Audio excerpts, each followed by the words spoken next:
Elevate, where we talk about all things like elevation. If that sounds like something you're interested in, definitely you want to subscribe to the channel so that we can be notified when a video just like this comes out. If you're watching this channel, hopefully you are a level up queen. You are into your level up, you're working on thine self. In addition, you are looking for a hypergamous man. If that's you, you definitely want to watch this video. I'm going to give you all the details on how to spot a wealthy, affluent boothine. Step one, we need to decipher who are the rich men. What do they look like? What are their behaviors?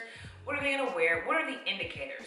And then step two, I'm going to tell you my all-time favorite spot. And this is like, I can't believe I'm giving away all the secrets. Like, I'm giving away my secrets.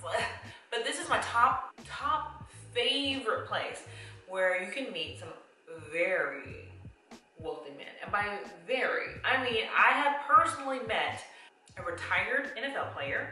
I've met several like CEOs and moguls, business owners. I've met a multimillionaire. So I will tell you that, but we're gonna save it to the end because we're gonna get to the nitty gritty. We got some household chores to do first before we can get down to brass taxes. So let's start with how to spot these men. These hypergamous, alpha, career-driven, successful, affluent men.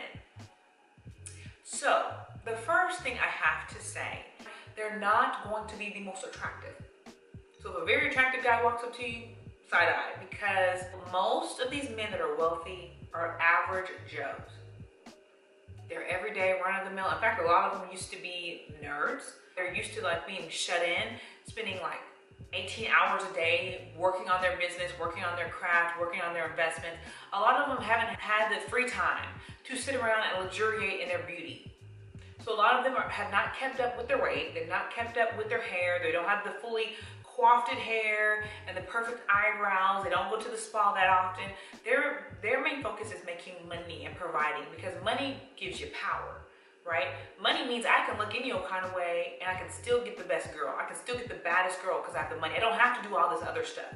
I can just have the money and all the women will flock to me and forget about Mr. Handsome.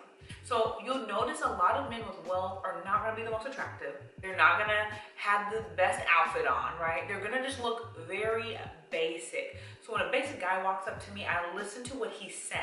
It's about what they say. In the first couple of sentences, they'll give you indicators that they are a alpha provider type of man. Because the first thing they're going to say is, can I get you something? Can I pay for X, Y, or Z? I literally was at a store and I was checking out, and behind me there was a guy. I didn't even know he was behind me, but I was telling the cashier, like, I don't think I really need this purse. I just kind of picked it up and I was contemplating if I wanted it. Before I knew it, the guy behind me was like, I'll get it for you.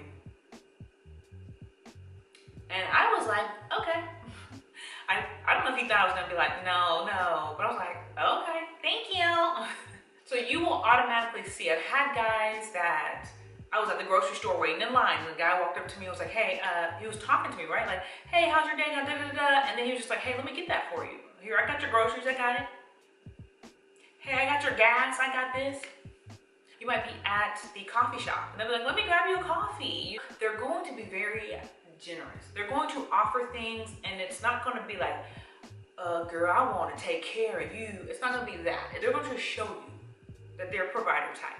They're going to automatically, they don't see, wealthy men are not sitting up worried about, oh, she a gold digger. She a gold, I don't want a gold digger. They're not worried about that, because the only time a man's worried about a gold digger is when he doesn't have gold. Then you're worried about the few pennies that someone could take and put you in the poorhouse. If you got money, you understand innately that you're going to have to provide for a woman. You want to provide for a woman. Like, these men actually get pleasure out of providing. Why else would they have wealth? If they can't provide and take care of a woman and show off their wealth, why even have it? So men that have money do not mind taking care of a woman. So when you see a man complaining or wanting to go 50-50 or complaining about women, like, women just, they gold diggers. She a gold digger. That's because they don't have money. Any man with money is okay with taking care of a woman. Now, I'm not saying men want to be taken advantage of. No man wants that. but they don't mind taking care of their woman. They don't mind being the provider. They don't mind buying you stuff, wining and dining you, and treating you like a queen. They don't mind. They're not sitting up here complaining about it. Oh, she made me pay for a dinner. In the first conversation, generally a wealthy man is going to try to impress you. He wants to impress you. He wants to entice you. He wants to show off his wealth. When you see men that have all the labels, so they have all the Gucci and the Chanel and the Prada, and they have all the labels, the big old Prada belt and Gucci belt, those are indicators that these men are not wealthy. Because wealthy men don't do that. Wealthy men are very discreet. So your first indicator is when you see a man that walks up to you with all of these accoutrements and all this stuff that resembles things that women do. Because women will adorn themselves with everything. They'll be like, here's my Balenciaga bag. It says Balenciaga on the bag. Here's my Gucci belt. Those are feminine characteristics. But men that are alpha, that are successful, they're not running around typically with a bunch of accoutrements on them that says, I'm rich.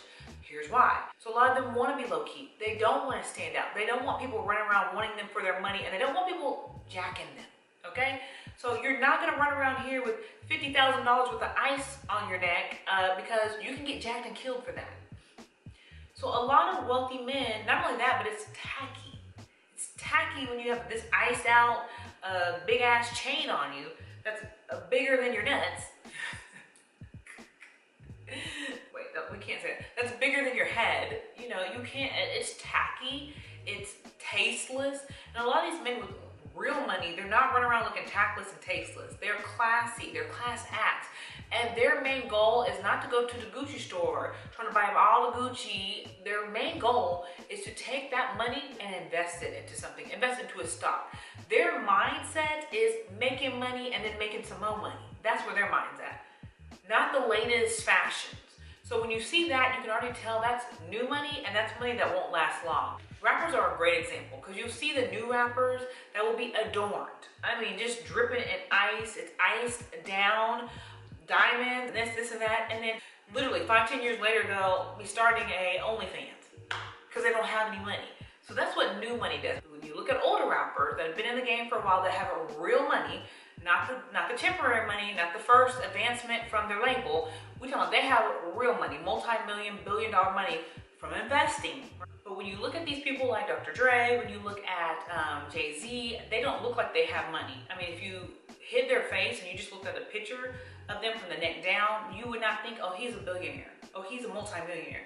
You would look at him and think he looks like a regular guy. Like, you do not want to underestimate these men because these are the men that are the plain Jane, basic men, not the coiffed men, not the manscaped men, just basic men, maybe with a little belly, maybe with a little recessed hairline, that are going to be the gold mine. This is where the wealth is because they have so little time to be worried about their looks. Their goal is focused on making money. Another thing is he will talk about his investments. He will talk about his business, okay? He will say things like, oh, you know, I invest in X, Y, and Z, I invest in these stocks, I invest in real estate, and he will have enthusiasm about it. So you will already know he has wealth because most men that invest, that's where they get their wealth from. Like 99%, they either invest in a business, they invest in real estate, they invest in some type of stock or bond or something. So if he's talking about investments, it's a great indicator that he's got some type of money, okay? He doesn't have to tell you how much money or anything about the investments, but if you hear him talking about investments and he participates in investments, that's a good indicator. So it's all about mindset. So he's talking about investments, that means he's smart with his money. That means he's savvy. That means he's taking his money and not spending it on things like Gucci and Chanel and Prada, but he's spending it on himself to reinvest the money that he's made to double, to triple, to quadruple that money. So he will talk about investments. He will try to pour into you and invest into you. And you'll notice that in the first 1 or 2 conversations. So my favorite place to meet wealthy men is Starbucks. The cat is out the bag. It's Starbucks. Okay, I've been self-employed for a couple years now. I used to, before the shutdowns, I used to use Starbucks as my office. I would work from home some days, and then some days I would go to Starbucks and do all my work. When I tell you, I have met the most wealthy men ever, like in one certain place. Because if you think about it, the men that are at Starbucks are trying to do like business deals. They're having meetings there. It's a common ground. If you have to meet like with another associate, or you have to meet with a business partner or something like that, then you can meet them at Starbucks, right? So Starbucks is where I have met some of the most wealthy men, just sitting there minding my own business. So the bottom line is Starbucks is a great resource if you're looking for wealthy men. Let me say some caveats. If you do try a Starbucks, you don't want to go in there. Hey guys, so quick intermission. I had to edit out a lot of information that I initially had in this video because I actually have it in my course. So I have a Dating Wealthy Men course. If you want to know details on the who, what's, when, where, and why, like how to attract these men at your local coffee shop or Starbucks, exactly what to do, how to do it, what to say to them, and how to draw them to you, then that's all in my course. So I wanted to keep that for the people that are purchasing my course. And I didn't want to give all the information out. Plus, there are some looky-loos. I actually get comments from men that say that they watch my videos to get the dirt, literally to pilferage our information and to spy on us and pretty much get the information so that way they can use it to their advantage. So that's another reason why I started my course to begin with. So that way we have some strategies that we can implement in private, ladies. Anyway, so that's going to be on my website, stateofelevate.com. Check that out. The link will be in the description bar down below. Check out the course. That way it will teach you all the fundamentals that you need to know to get approached. Because as ladies, as feminine women, we're not trying to do the approaching, okay? We're trying to get approached. I did not even get into, I think we were past the time, but I did not get into me being a multimillionaire. And I did not get into that whole story. I'm gonna save that for a story time. Only if you comment down below and tell me that you want to hear the story about the multimillionaire that I met at Starbucks. If you want to hear that story, and it is very juicy. It might involve some shopping sprees, some traveling, some jet setting. It might involve that, I don't know. But if you want to hear that, definitely comment down below. Hopefully this video has helped you in some way, shape, or form. If so, definitely hit the like button and don't forget to subscribe. Until next time, I'll see you beautiful people later. Bye.